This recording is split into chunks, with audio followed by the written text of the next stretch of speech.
Okay, I'm going to demonstrate how to insert a compressor into channel 3. In this case we're going to use a API 2500 compressor on the kick. We're going to do the routing via the patch bay.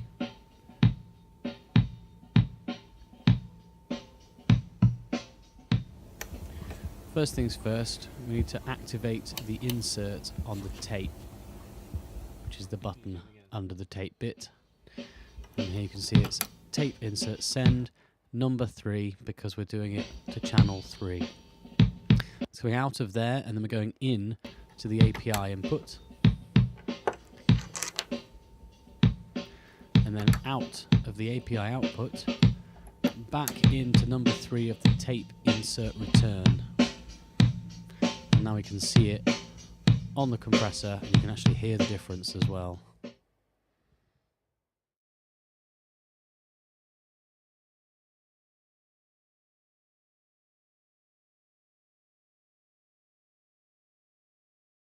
Channel 3, we're going to use the aux 1 of channel 3.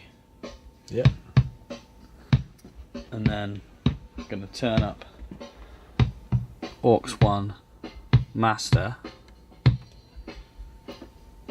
And then on the patch bay, What, 2 seconds?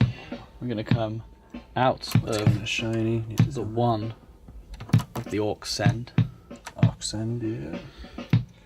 into the input of the API,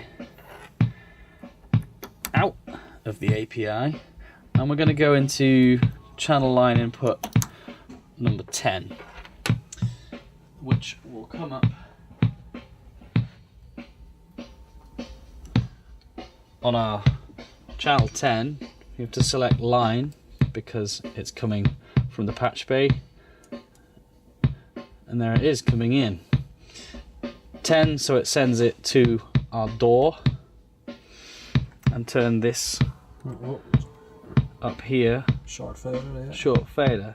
And then on the door, if you can get the door in there, Yeah. you need to make sure your input is coming from 10.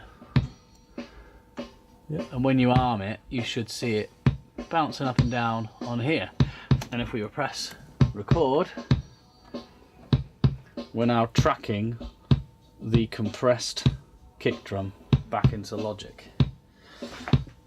And then you can listen to them independently. So that's the uncompressed, that's the compressed,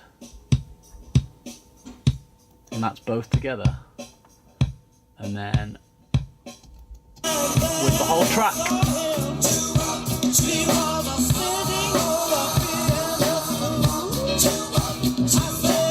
Go. Winner, winner, chicken dinner.